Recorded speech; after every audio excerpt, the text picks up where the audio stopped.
Bom dia, boa tarde, boa noite, senhores. Como estamos? Tudo certo? Estamos aqui para mais 2 semanas, né? Ou melhor, 2 quinzenas aí, para a gente poder falar um pouco para vocês da abordagem que nós já começamos a estudar, que é a nossa abordagem comportamental. Estamos falando da parte 2 e da parte 3 agora. Acompanhe comigo aí no seu Moodle. Você tem aí as semanas 9 e 10, que nós vamos trabalhar com a parte 2 da abordagem comportamental e vamos trabalhar com a parte 3. Aqui eu vou inserir as videoaulas, tem as instruções, o fórum de dúvidas para vocês, se tiverem algumas dúvidas, colocarem. Lembrando sempre dos nossos chats, momento síncrono, né, pessoal? Para vocês entrarem em contato. E aqui a gente tem a resenha da abordagem comportamental. Pessoal, essa resenha vocês precisam de estar atentos ao que fala a própria atividade, beleza? Para não poderem comer moscas. Porque o que acontece? Às vezes a gente coloca uma atividade, o aluno ele por algumas questões, ele não acompanha o que está escrito, né, para a atividade, para a realização da atividade. E se não acompanhar estritamente o que está escrito, fica complicado de se realizar a atividade. Beleza, pessoal? Então, vamos ficar bem atento aí para a gente não perder nossos pontos na realização das atividades. Beleza? Então, vamos começar aí a nossa parte 2 aí da abordagem comportamental. Beleza? Então, iniciando aí a nossa abordagem comportamental, a gente tem uma questão que é muito interessante, que ele faz um paralelo das duas pirâmides, as pirâmides que vocês já conhecem, né? A pirâmide de Maslow. Lembra que a gente falou na aula passada? Para quem não lembra, pessoal, o ideal é que você consiga voltar aí na aula, que a parte 1 da abordagem comportamental é que você consiga estudar para entender a abordagem comportamental da parte 1, porque nós falamos dos fatores higiênicos e motivacionais. Professor, o que é fator higiênico e motivacional? Vamos lá, o higiênico por si só, ele não motiva, o motivacional, ele apenas não deixa insatisfaciente. Ou seja, o que eu estou falando aqui? O motivacional, ele tem a capacidade de motivar. Já o higiênico não. Se ele não tiver, o indivíduo, o trabalhador, não tiver pelo menos os fatores higiênicos atendidos, pode ser que ele fique muito, como que eu posso dizer, para baixo. Não vou falar desmotivado, não, mas ele não consiga nem evoluir no seu emprego. Então, isso é muito importante a gente voltar à parte 1 aí, para a gente poder entender um pouco mais como funciona. E aqui, o interessante é esse paralelo da pirâmide da hierarquia das necessidades de Maslow, que vocês já conhecem, com os fatores higiênicos e motivacionais de Hasberg. Eu vou até colocar um pouco para vocês aqui, para a gente poder entender como funciona. Vamos lá. Pegando aqui um pouco mais, vamos aumentar um pouquinho aqui. Na hora que a gente olha a pirâmide da hierarquia das necessidades, a gente tem aquela básica, que são aquelas três: necessidades fisiológicas, necessidades de segurança e necessidades sociais. Pessoal, a gente sabe que essas três, elas envolvem a parte básica, que é a nossa base da pirâmide. Então, essas três, elas são elencadas como fatores meramente higiênicos, fatores higiênicos de Hasberg. Olha mais uma vez aí a associação que ele faz.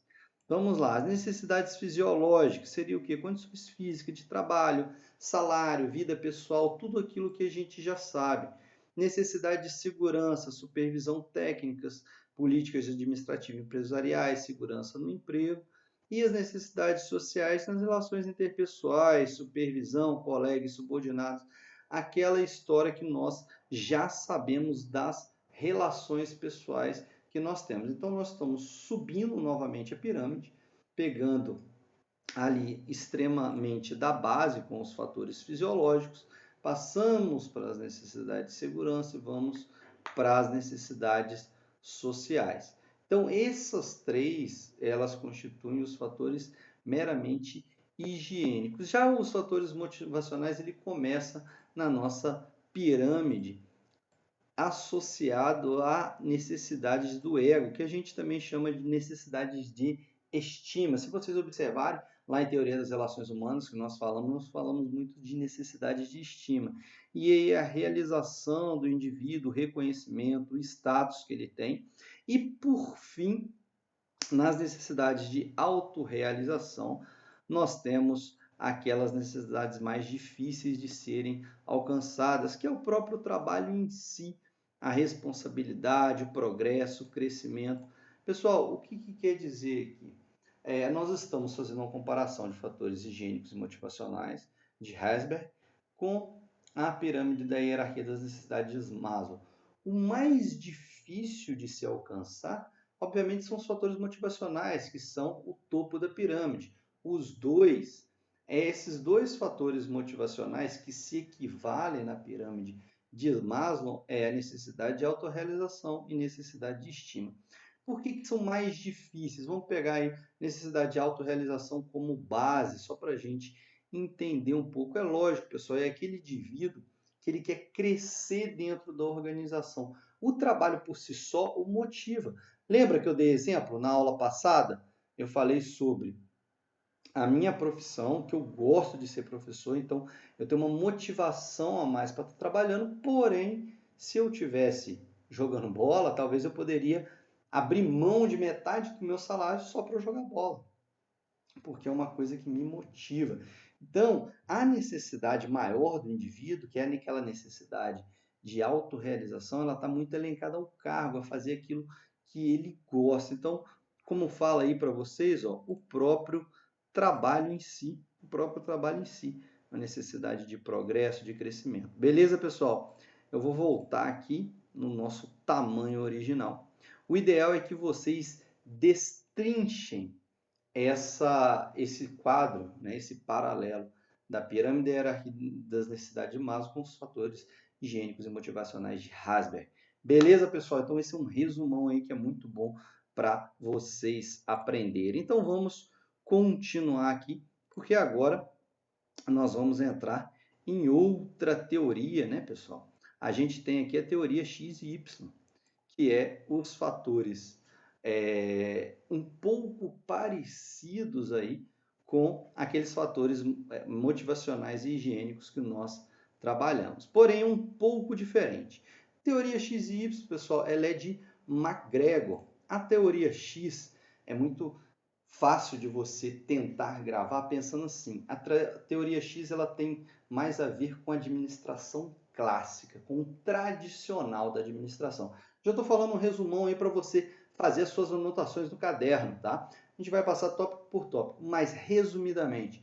Teoria X, administração clássica, tem mais a ver com as escolas clássicas. Lembra daquele homo econômicos, o homem que está trabalhando só para o seu dinheiro, o seu sustento próprio. Teoria Y não são abordagens mais modernas da administração. O que nós estamos falando? Estamos falando de uma administração que já foi pensada, já foi evoluída e que alguns pressupostos teóricos clássicos eles foram derrubados. Então a gente está falando de uma teoria mais nova que é a teoria Y.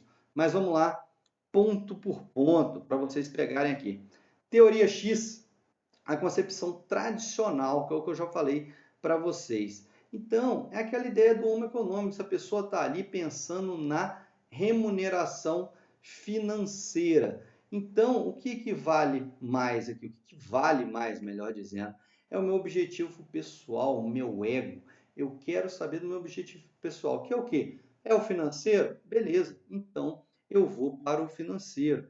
Ah, qual que é o outro objetivo, professor? É estar numa grande empresa e ser reconhecido? Beleza, eu vou ser reconhecido nessa grande empresa. Então, o trabalhador ele prefere, olha esse último ponto, como ele é forte, né?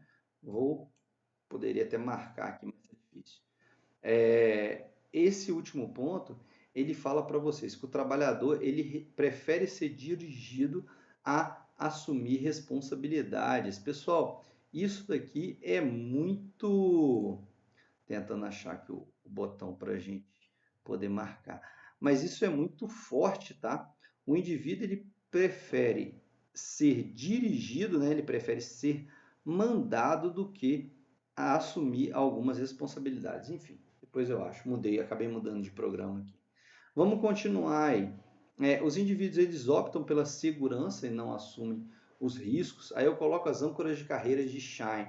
Pessoal, se vocês observarem, né, depois se quiser, tiver alguma dúvida, jogar o meu nome no Google, eu tenho um artigo que eu falo da geração Y, que é uma geração que compete mais a mim, né, os nascidos ali a partir da década de 80 até o final da década de 90, e vocês já são mais geração Z, já o finalzinho da década de 90, lá o início de 2000, né, do século 20 e 21, o final do século 20, início do século 21 aí.